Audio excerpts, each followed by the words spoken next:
Oh, they just changed the name for America or something? Yeah. All right, I'm live, guys. So, welcome everybody to the Secret Stage Secret Stream. Jesus, I cannot talk. You Um, want to try that one again, Ramses? all right, take two. Welcome everybody to the Secret Stage Secret Stream. We just got done recording our podcast, and right now we're gonna play a game I've been meaning to stream for a lot of people because it's actually a really good game. It is called Kamen Rider All Riders Generation 2. Oh, we've been talking about that. It's a 2D side scroller featuring like pretty much every Kamen Rider up to Wizard. So, without further ado, I'm gonna play that. So let us continue with our bullshit as we continue with the game. Yeah. Um, Well, I'm looking at a list of various games based off of animes just to play into this. Like the fact that there's a Science Team Gatchaman game on about 15 different systems. Because yeah, Gatchaman. well, there was Gatchaman for there were Gatchaman was part of Tatsunoko vs Capcom. Oh yeah, they did have a Gatchaman in there, didn't they? They had three of them. Huh. Oh my god, there's a Serial Experiments Lane game for the PlayStation. Yeah. I am into like an X degree that does not like I don't know what symbol you would use for what degree to which I'm in, but it is definitely in scientific numbering. All right. Various Shaman King games, which we were talking about on the show.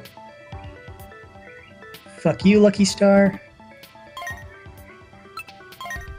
Oh, it's Shin Lucky Star, so it actually might be good.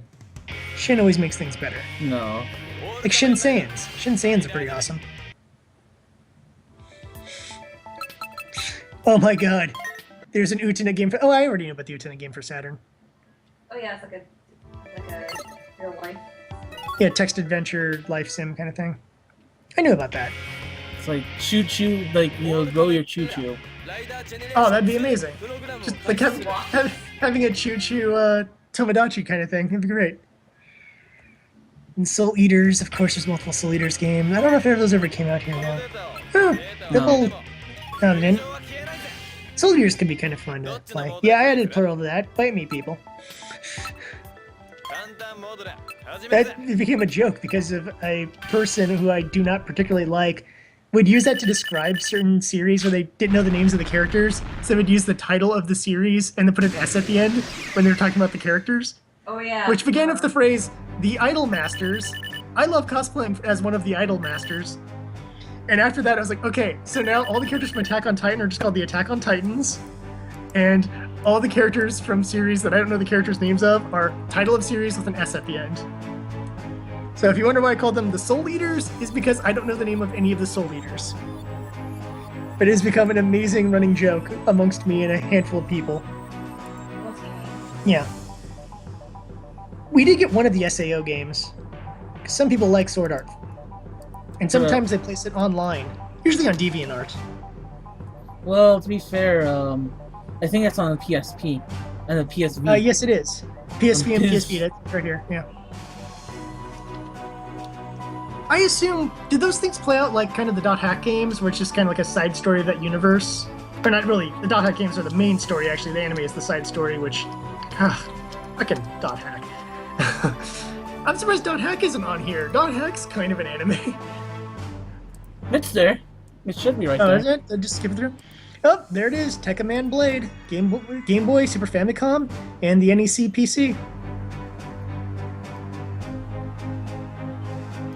I played the Super Famicom Tenchi Muyo game. That's actually a lot of fun. I like how it's called Tenchi Muyo Game Hen. The Tenchi Muyo Strange Game. Yeah. Yep, Prince of Tennis. Actually, the Prince of Tennis game on the DS is actually pretty good. There's a couple of them. There's 2005 Crystal Drive, Boys Be Gracious, Girls Be Gracious. Isn't Girls Be Gracious? Isn't that what you call the fans of that series? Yeah. I assume it's just a really good tennis game, right? It can't be much else. I mean, maybe some life sim stuff in there, but otherwise, just a fun tennis game. The very first one for the PSP is not for the PSP, but for the DS. Yeah. Yeah, because they have the Driving Smash series, which has side Genius. So assume that's supposed to be Genius. And Side King. But I was actually going to move down to the Two Love Rue game. I've actually heard stuff about the Two Love Rue game. But I don't know much about it. It's PS Vita, so I'll never play it. But... God, I hope the Tokyo Mew Mew game for the Game Boy Advance is amazingly awesome. I want it to be a restaurant sim. I just want to run a restaurant in the Tokyo Mew Mew verse. I don't know if Tokideki Memorial counts as an anime game. It had an anime. I mean, did it have an anime? Oh, yeah. I'm sure it's an anime. I always wanted to play the Trigun game. It never came out. Yeah, I know. I just remember seeing the screens for it and going like, "Oh my god, Trigun game!" And then, yeah. Yeah, a couple Ultraman games. We got one of those in the US. Yep, and there is a PC version of Urotsuji to get to go G. A couple Ursa Yatsura games too. Those might be fun, as long as they're not too text heavy. Oh, MSX2 version. Oh, now I know 2 games on the MSX2. Metal Gear? Yep. Metal Gear and Ursa Yatsura. That's all I know. Oh, Vampire Knight for the DS. I'm in. Is it a fighting game? Dating sim? A Famicom Venus Wars game?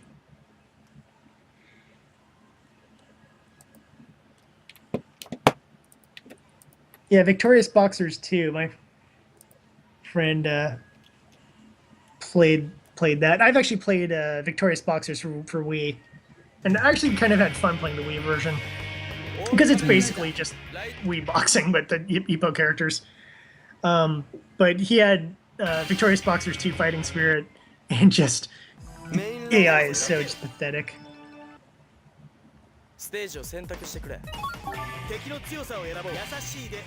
Alright. Keep going. Oh my god! Oh my god, Wedding Peach games! I'm so in.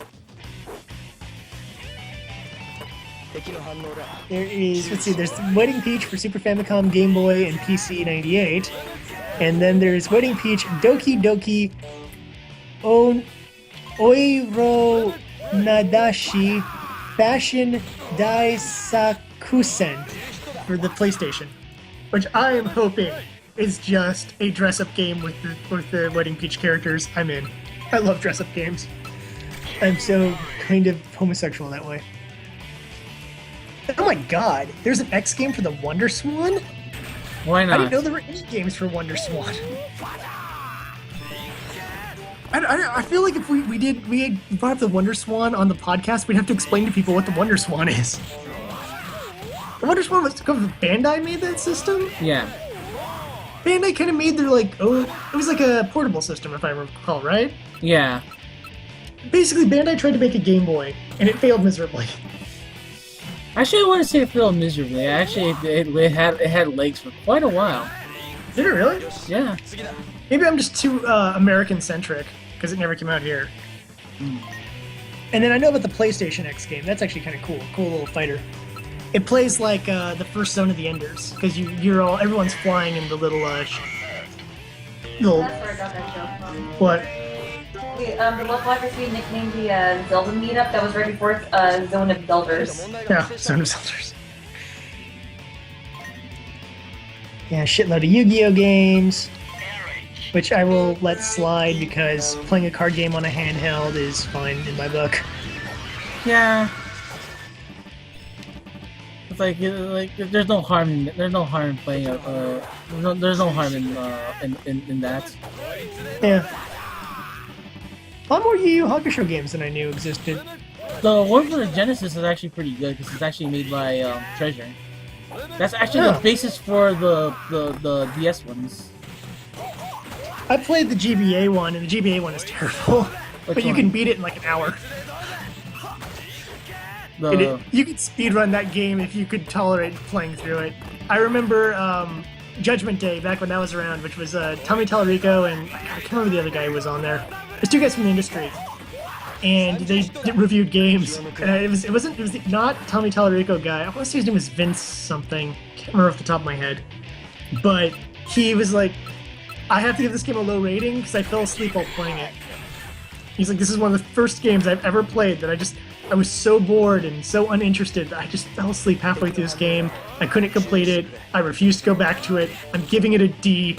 This is the lowest, or an F or something like that. This is the worst game one of the worst handheld games I've ever played. And I recommend no one ever trying it. And I was like, well, now you're forcing me to get the ROM of this game. And I went through it beating piracy. I don't really condone piracy in any instance, but today you just made up pirates. Yeah. Thanks, Judgment Day. I'm going to legally download the game he couldn't beat, and I went through and I beat it, and I can beat it in an hour. It's really bad. It's an overhead, 3/4 perspective overhead sort of beat 'em up.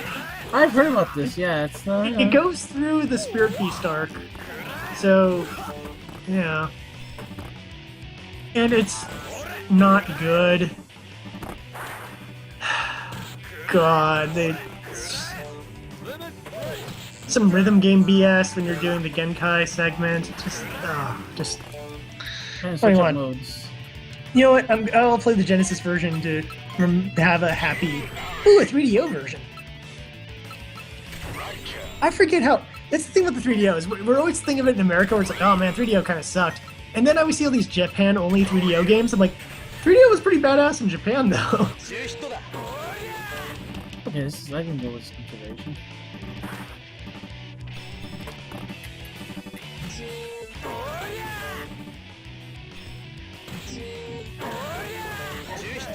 Yeah, this is consideration badass.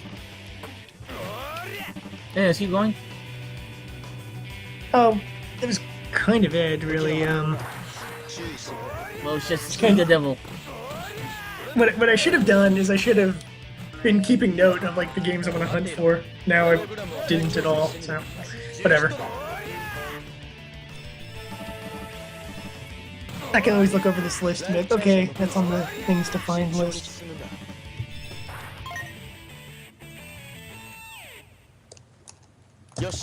Oh, what the fuck?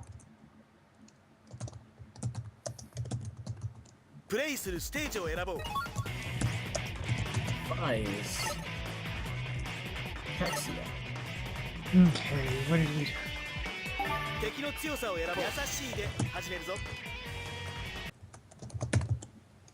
Ah, shit, I'm doing this again, no.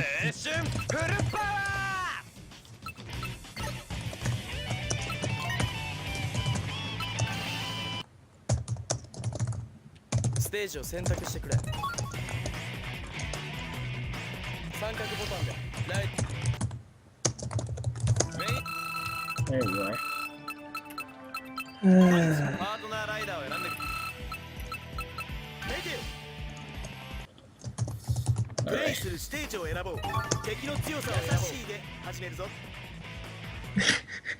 Here's my show notes for the podcast. Slow News Week. Tri-Ace gets bought out. Arc Systems versus Dragon Ball Z. Awesome anime games. What's for me? That's really our entire episode. These are days where I wish you go with us. Yeah. I don't know, our anime talk was pretty good, actually.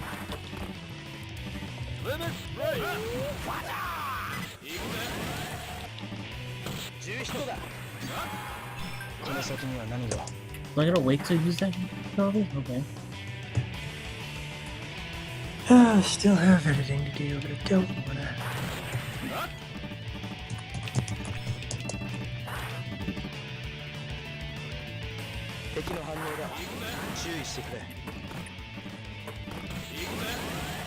No, so it was the Oscars tonight. Yeah. Brad Jones was talking about the red carpet stuff. So. But I say no. The Razzies was last night. Oh, that's way more important to me. So. Who won? Oh yeah, who won the most? Who won the most Razzies? Of Saving Christmas. Oh, yeah. That's too fish in the barrel for my taste. Yeah. I think it needs to go to granted, I don't want to see Adam Sandler's name every year either, because that feels too shooting fish in a barrel. I want something where it's like, it was the, What's the problem? I don't think he had any movies this year. I don't think he had any movies last year. Yeah, last year wasn't a strong year. I'm gonna look up the nominations and the winners. Give me a second. Are we still gonna do a yearly summer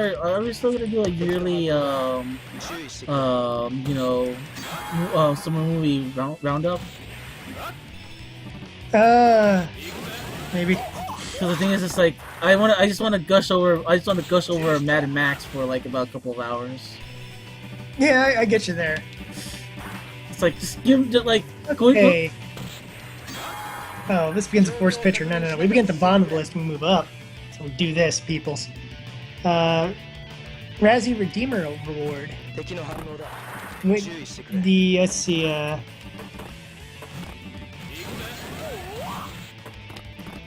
Oh, I see what they're doing here. Okay, so the winner, Ben Affleck, from Razzie winner for Jiggly to Oscar Darling for Argo and Gone Girl.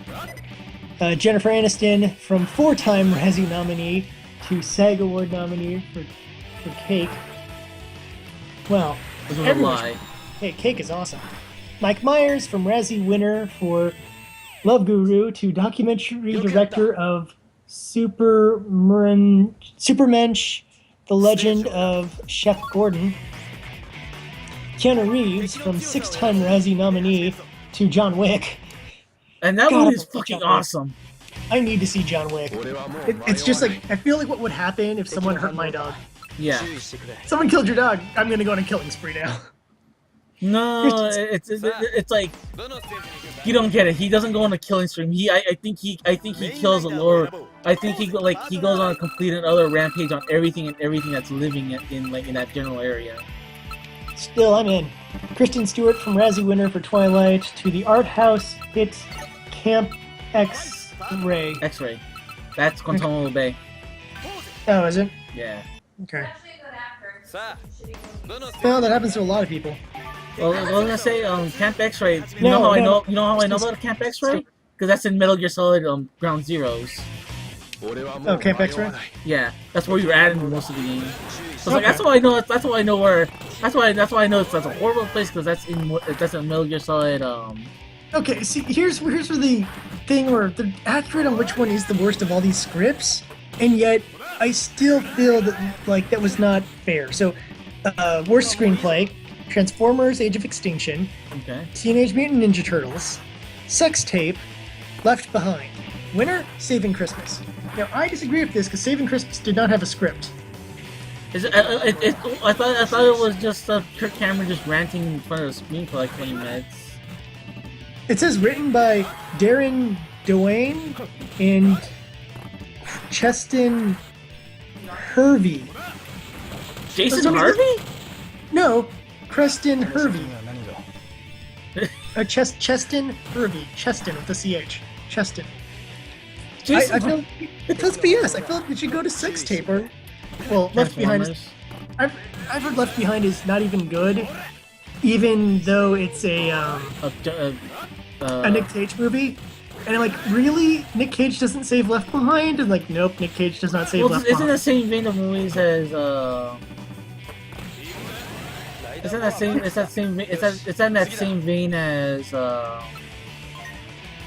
what's it called? What's the name of that one movie?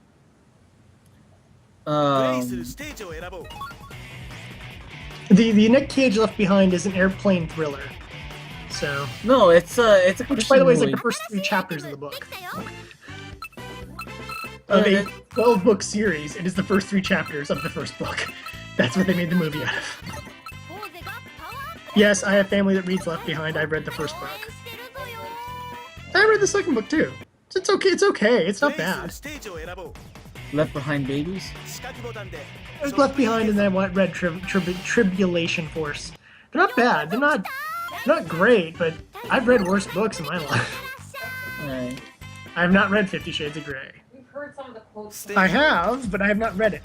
And the phrase, well, if I had $1 for every time I've said that, though. Let's see. Worst director, Seth MacFarlane for A Million Ways to Die in the West.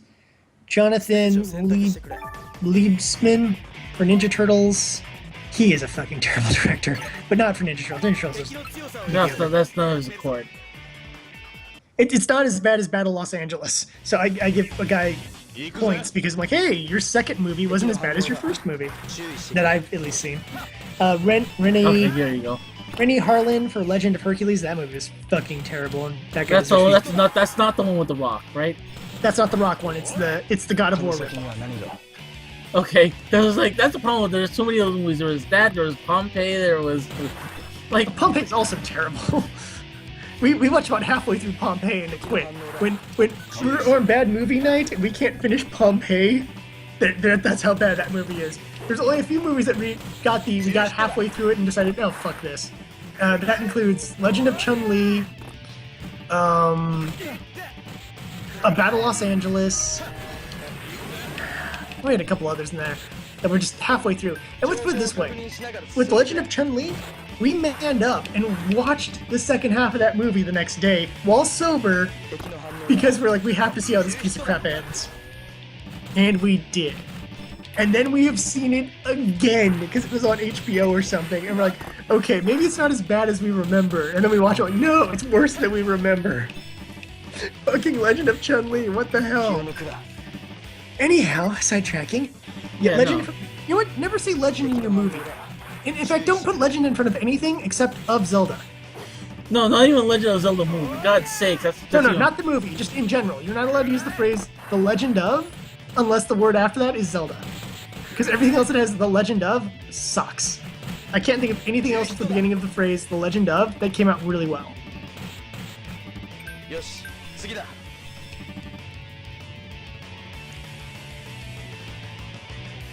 Let's see. Darren Doan for Saving Christmas. But the winner, of course, Sir Michael Bay for Age of Extinction. Really? Yeah, that was the one for Worst Director. I would have given it to Legend of Hercules, personally, but that's me. Well, to be fair, I got pissed off at that movie because apparently it was so lazy. Oh, Age of Extinction? Yeah, because literally the main bad guy has a Michael Bay machine. A Michael Bay machine? Yeah, The hell's a Bay machine? it's a machine that makes him do Michael Bay stuff. Yeah. Like literally, it's like a machine that lets him toss cars all over the place. Literally, that's what I call it. I was like, it's the Michael Bay machine.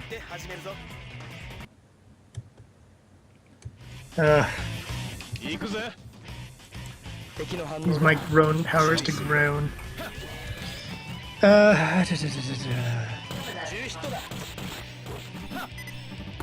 Okay, worst prequel, remake, ripoff, or sequel.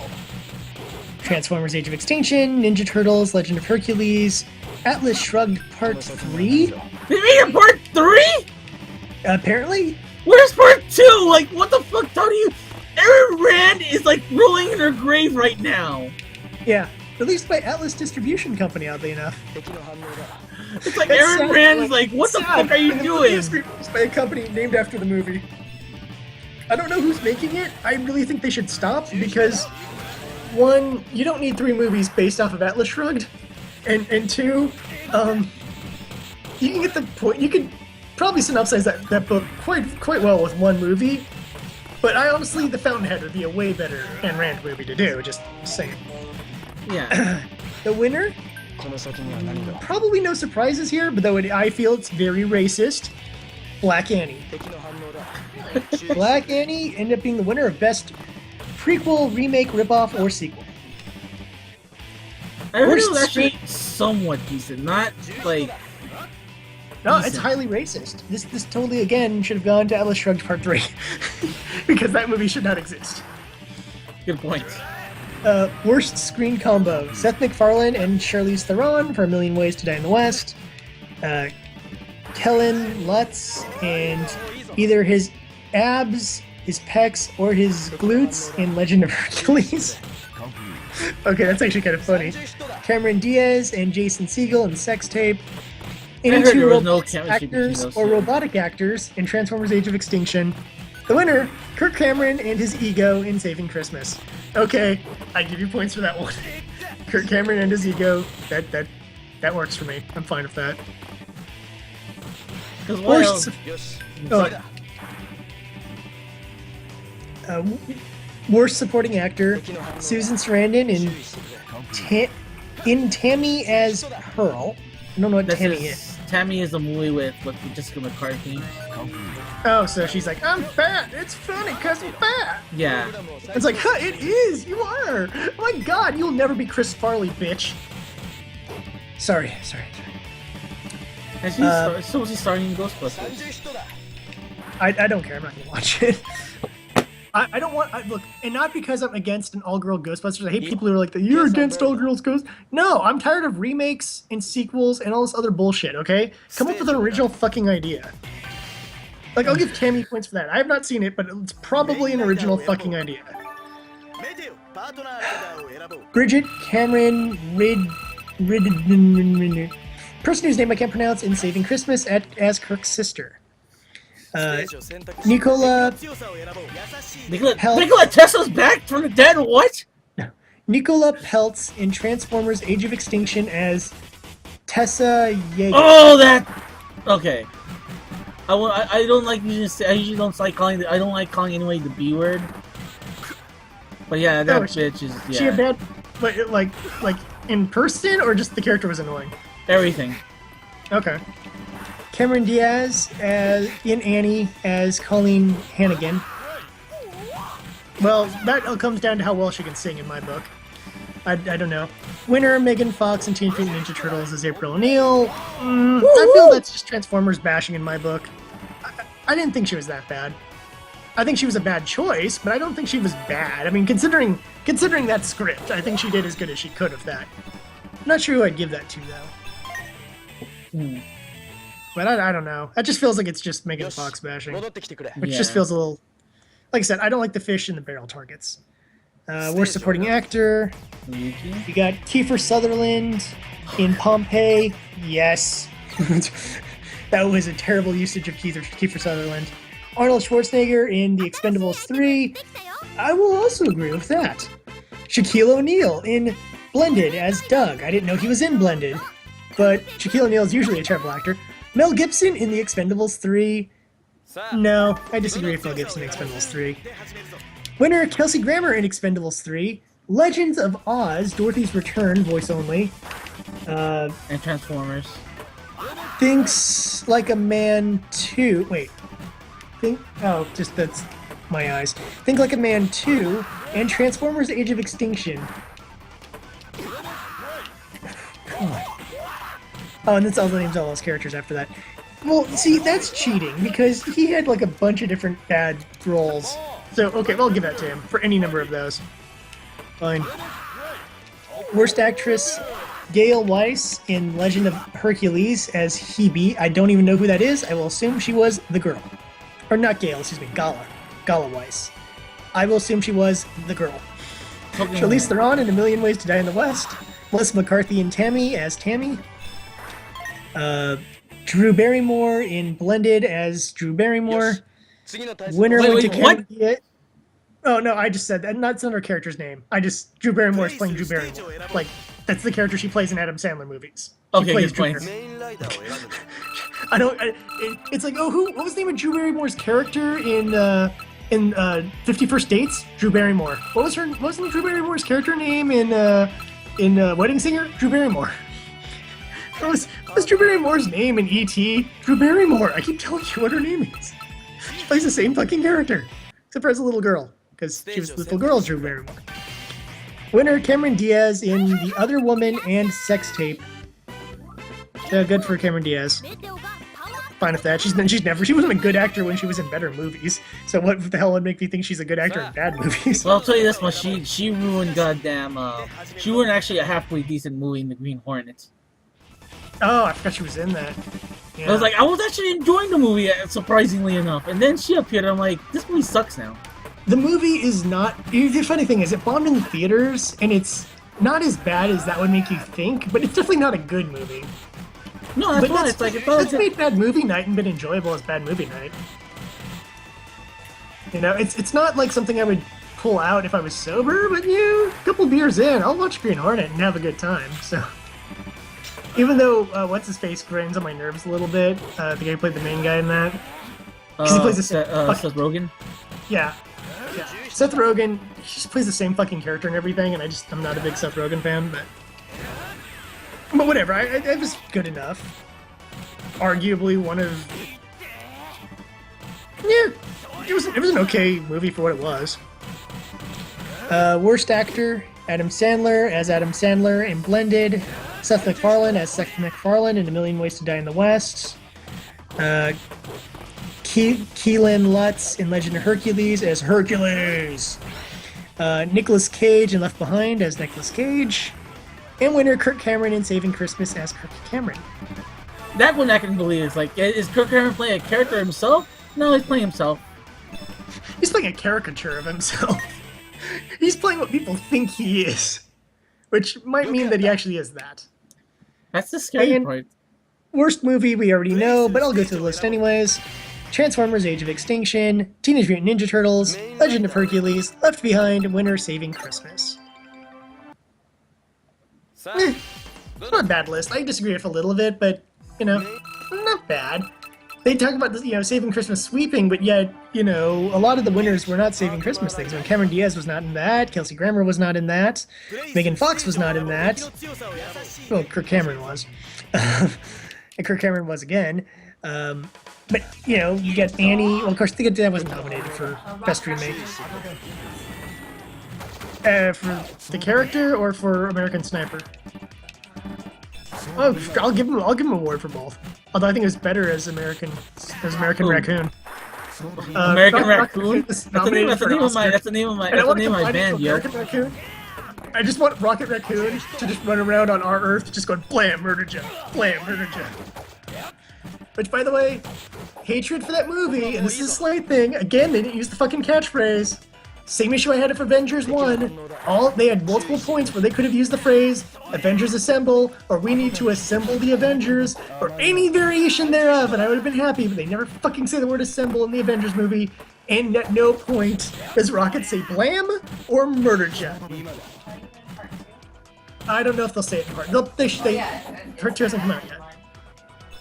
Look, there's not all that many catchphrases in the Marvelverse, but there's a few, and if you have that character, fucking say the catchphrase. And literally, in one of the catchphrases they say in the movie that's said not by the character himself. Yeah. Because Captain America says Hulk smash. Yeah, it's Hulk smash. And I was like, oh, we get that one, but we don't get freaking Avengers Assemble? And it's not him saying it. It's not even the Hulk saying it. Yeah. And look, I know people do it's so cheesy if the catchphrase. I know, but it's part of the thing. You want them to say the line. Cap doesn't have a catchphrase other than Avengers Assemble. Up and at them.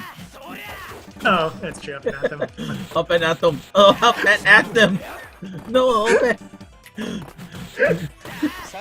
No, up and at them. No, up and at them. No, up and at them. Up and at them. It's like, okay, good enough. There's certain ones I will say could fade away. You don't need to do a Superman movie where Superman goes, "This looks like a job for Superman." Okay. Did you say that in Man of Steel? Nope. He doesn't even talk in Man of Steel. Good point. Doesn't even have fucking dialogue. That movie is terrible and written by a hack. And I could go on a long rant about it, but my biggest issue is that Superman doesn't have a personality, more than anything else. Other than being a sociopath who destroys cities, he doesn't have a personality at all, other than sociopath. So he doesn't say up, up, and away. He doesn't say this looks like a job for Superman. He doesn't even call himself Superman. He's called that the very end of the movie by Lois Lane, which is the person who gave him the name, but still.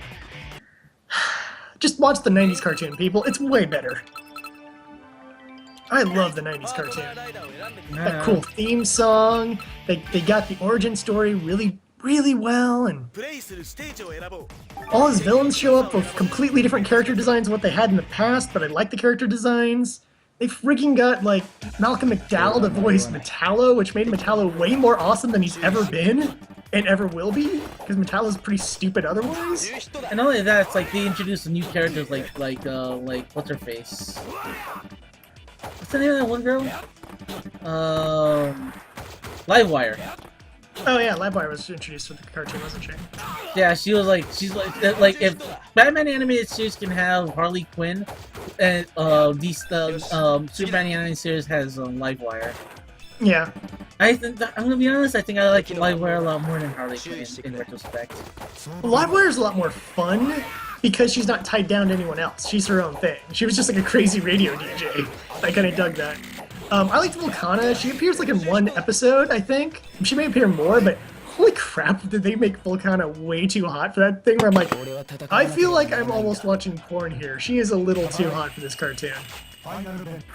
Especially that end sequence where she's just on the beach, like in a bikini, and I'm like, okay, I might be a teenager, but holy shit, is she way too hot.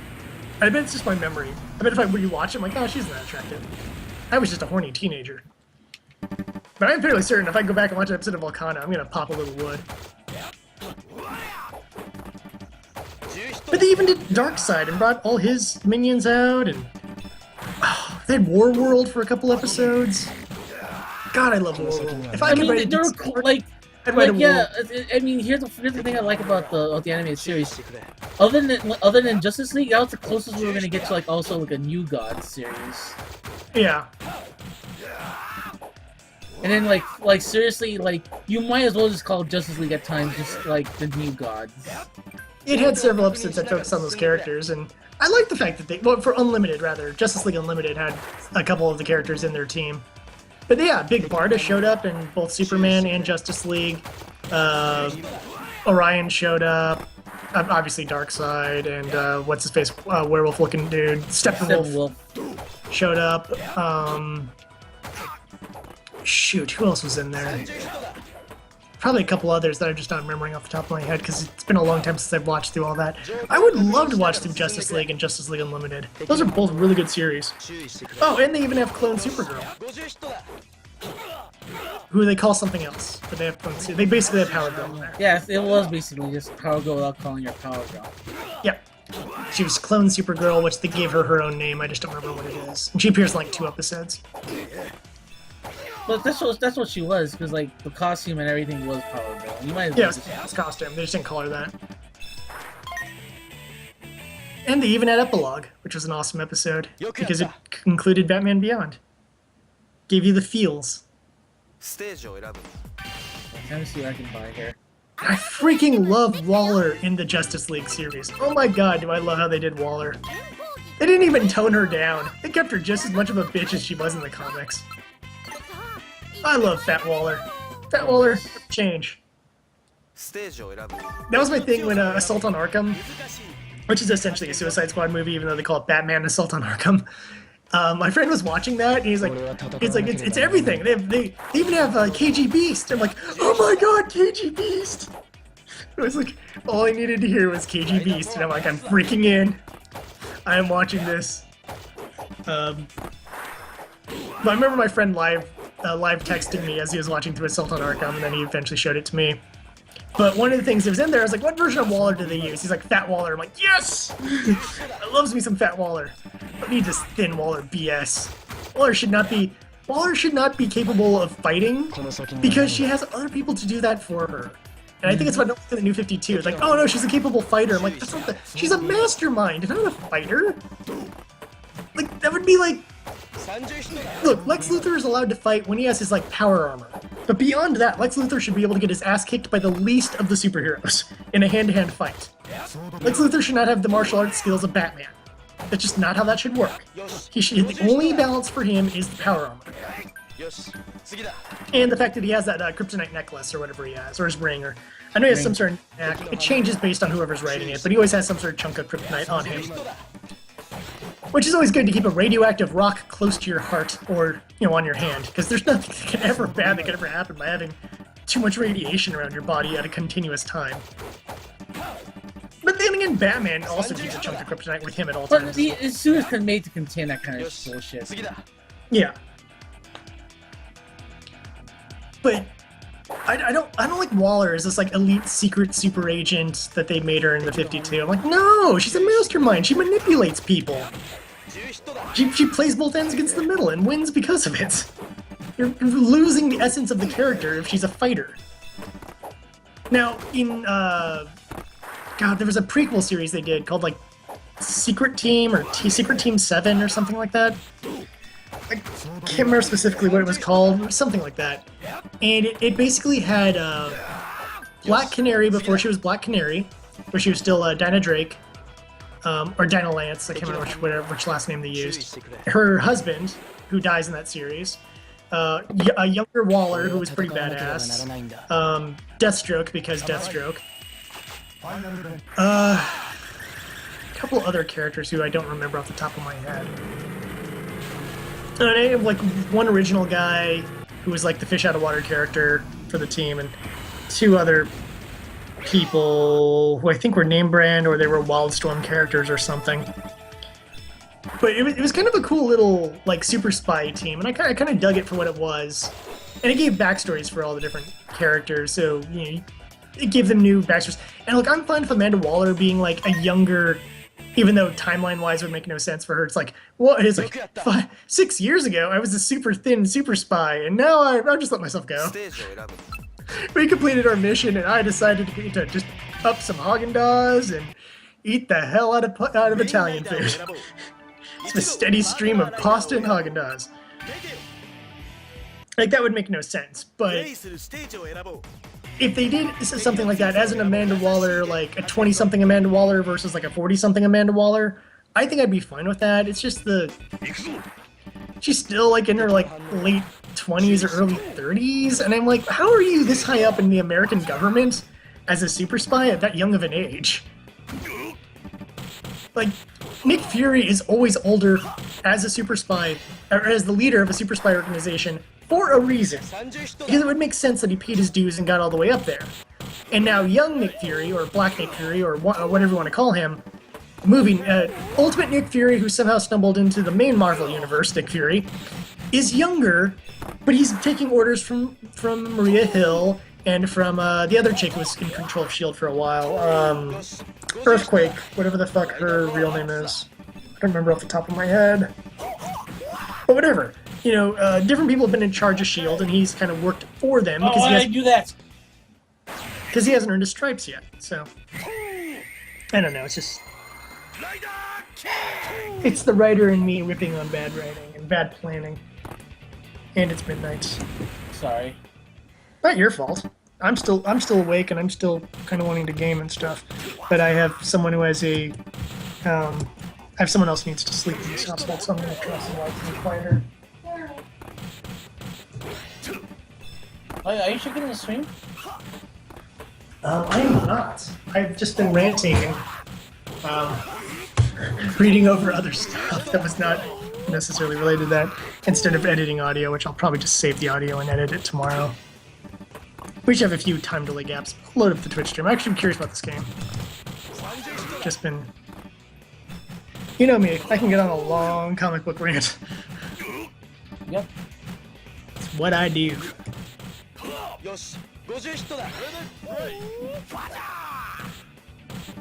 Okay.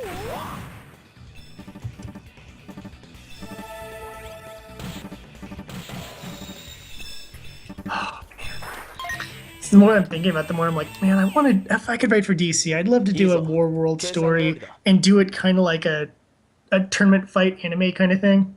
Like, even just use original characters in it, just a story that would, you know, you have some of the alien characters and then maybe a handful of maybe people that be kind of recognizable as C-listers in the, from the DCU.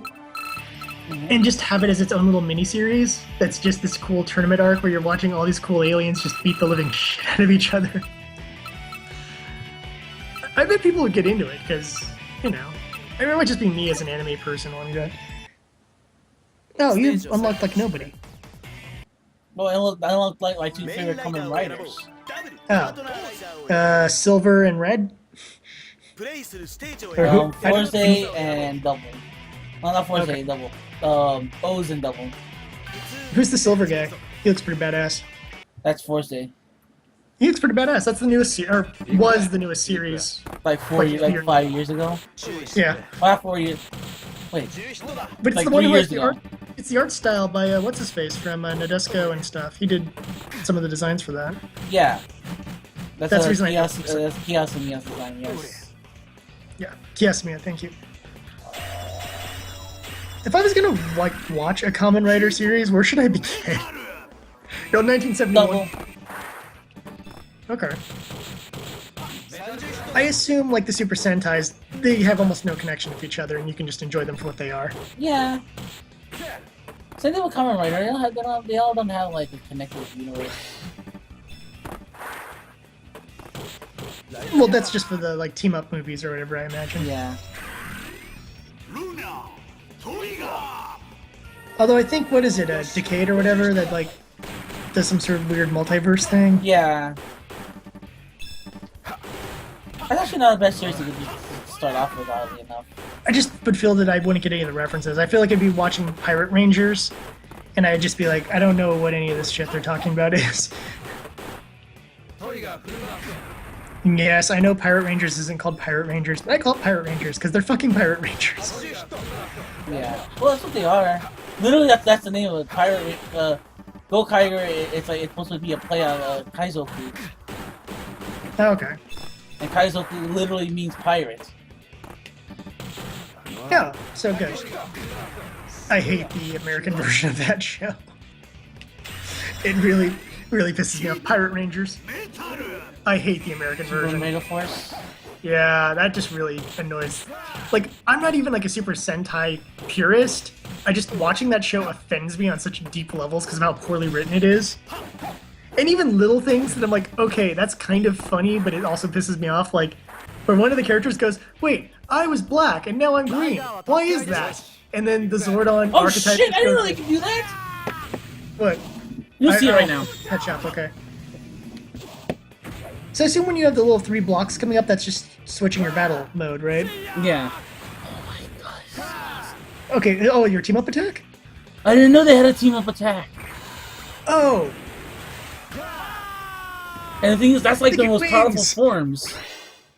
I didn't know they had like a super mode form thing. Yeah, Wing I mode, love it. Battle Striker. Wait, are they gonna like do a... Oh, is this gonna be one of those collide and make a massive explosion that kills everything? Yeah.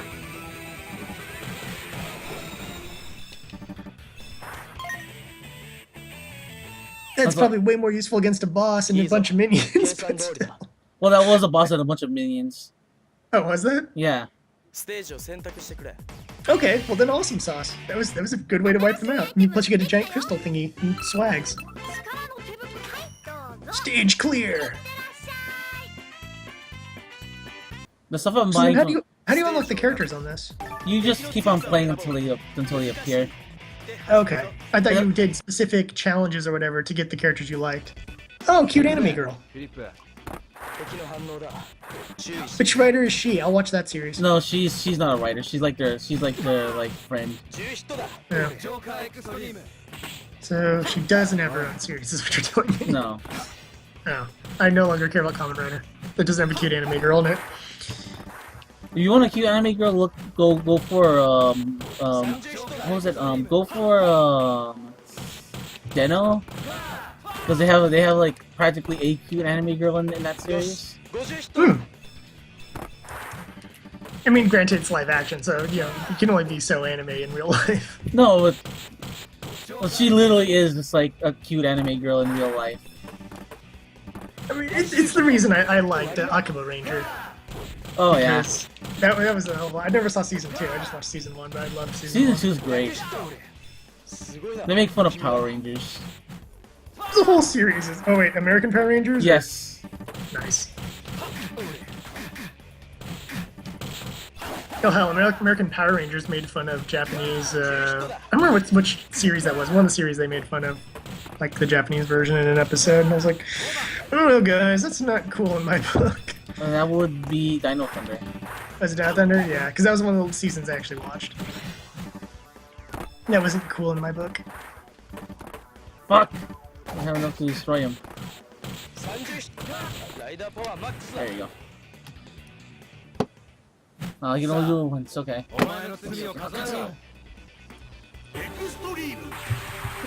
But that is a pretty cool game. It is. It's a really good game. It gets kind of It's just repetitive. Little, well, those beat 'em ups always get repetitive. Well, these. I mean, it gets kind of repetitive, but I think what saves it is the fact that you can like every rider can be like can switch modes and give you a little more variety in their attacks. Can you summon a train to kill people? Actually, yes. If I can unlock that character. Yeah. I had some Mugen versions of some of the riders, and it was Decade or whatever that has the train, and that was his like Deno. or Deno, yeah, it has the train comes by and just like hits everything on the screen. I'm like, that was awesome. And I know I had like 3 or 4. I think I had Deno, Decade, and Black. I think were the 3 I had. Black is such a good series. It came from this little Mugen project called Street Rider, and it has like 10, I think, different writers. God, this project was from like 2008 or 9, so it probably had some of the more modern ones in there. Yeah.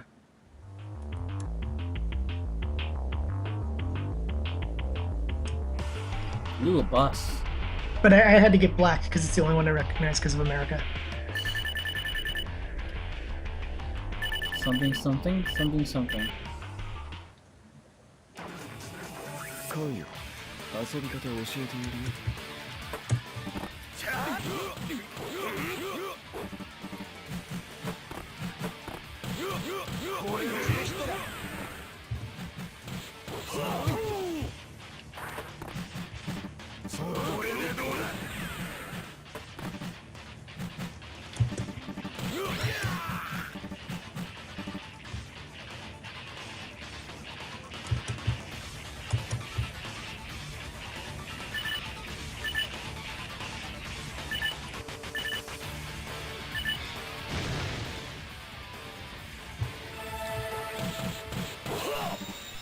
Yeah, the game looks pretty cool.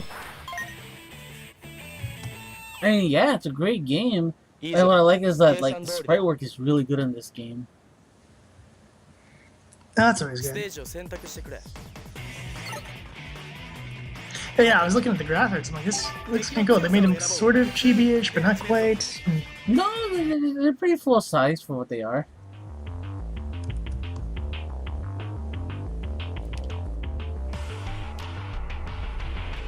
I assume the little generic bad guys they're facing are Mooks. from one of the series, I imagine, or All of maybe them. the series, yeah. Like the guys, those little guys are like from different series. The guys that look like the guys with the hoods and the guys that have like a mask and a hood and a big belt. Mm-hmm. Those are from the original series. Like 1970s original series. Yeah. And then you have guys that look like they're wearing like you have guys that look like you got guys that look like gangsters. Mm-hmm.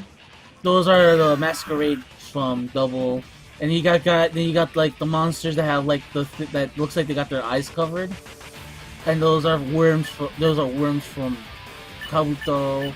The jellyfish are from what's it called? They're from Hibiki. Is that the one that has Starfish Hitler? No. Oh. It's a very interesting series, right? Hibiki. That's that's like the most Japanese Kamen Rider series ever. Hmm. And then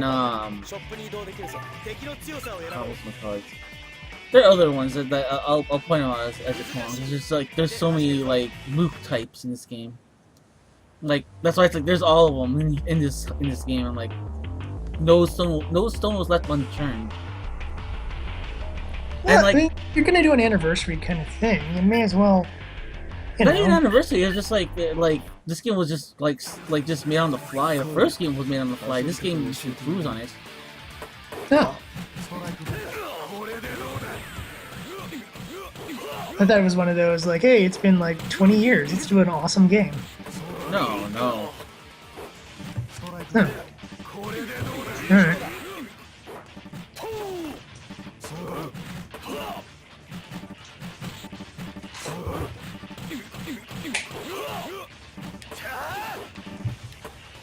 I guess the next anniversary they're trying to do one will be a 50th anniversary. Blows me away that like it's been going on for that long. You tell me. We want to talk about series that it's impossible to watch everything of. Like, I'm a Doctor Who fan, and it's really like it's a Herculean task to go through all of Doctor Who. And it's definitely one of those things where I'm sitting there going, you know, talking about Herculean tasks, just going through every single Kamen Rider.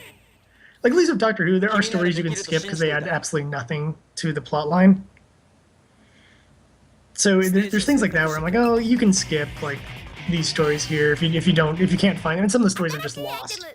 So you know, there's that kind of stuff where it's just like, oh, this just doesn't exist. Like, we just don't have the tapes anymore because they didn't keep them back in the day. Mm-hmm.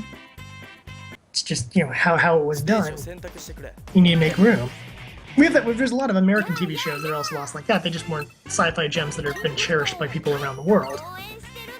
You know, I'm sure if someone said, "Oh, have you ever heard of the such and such show? It was really popular in 1962." I'm like, "Yeah," and now we have nothing of it because, like what, like Howdy Doody and stuff like that. I know some of that stuff we don't have any of the tapes of, or we have like one or two that were like in the Smithsonian or something. Yeah, there's certain shows like that that just have ceased to exist because we didn't archive particularly well, or we're missing chunks of it where it's like, oh no, we have like 5 of the episodes of this series. How many episodes do you run for? 112. It's like, oh, okay. Yeah, these moves right here, they look like bunnies that you'll be seeing right here.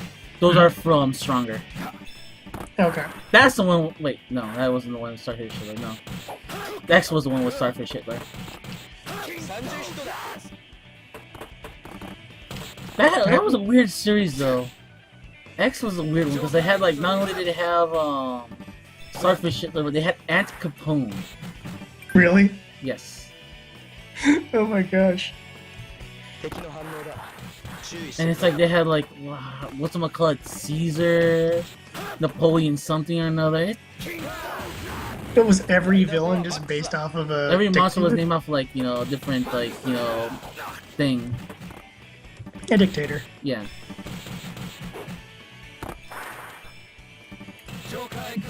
Still amazing and crazy.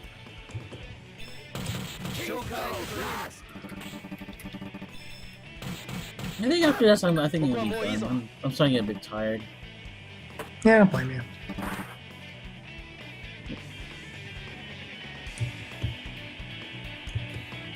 Okay, Zeromos, you're going with me.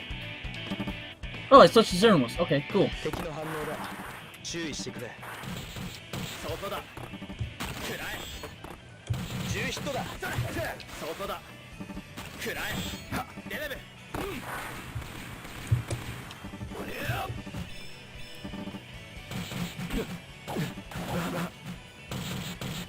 Scissors Jaguar.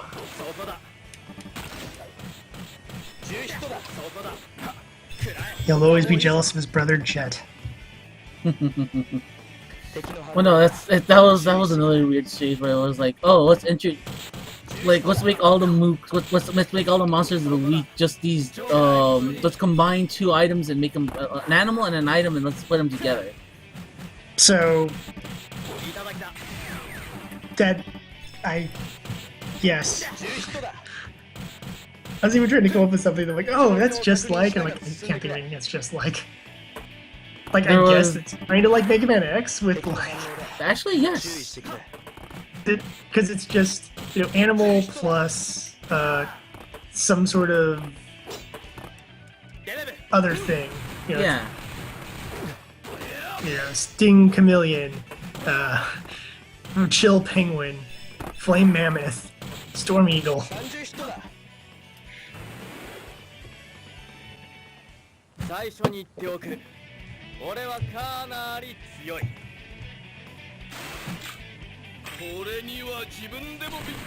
It's like basically the entirety of the Mega Man X1 cast. Yeah. I could go on. We have Plasma Dragoon. We have whatever the hell that mushroom guy was called. Split Mushroom. Split Mushroom. Thank you. That was a waste. 敵の反応だ。注意してくれ。10ヒットだ。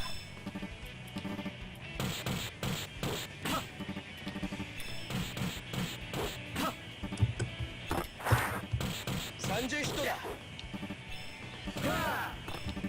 超過エクストリーム。 Good Duff McWhalen.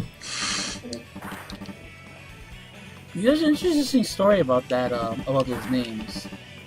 Yeah, I actually know the backstory for that one. If you want to tell the probably non-existent audience. Yeah, the person that was in charge of the translating at the time, who was also the voice actress for Claire from Resident Evil. Is she really? Yeah. Oh, that's awesome. She said like, "Oh, I create my ex-husband at the time was really into like rock and stuff like that." So Her husband at the time now. yeah, that's why I said husband at the time. Yeah. But he was really into rock, so I thought it would be a good idea to translate all these weird esoteric names from the Japanese one into like rock people names, more precisely Guns N' Roses. Yeah. Alrighty, I think with that we shall be heading off.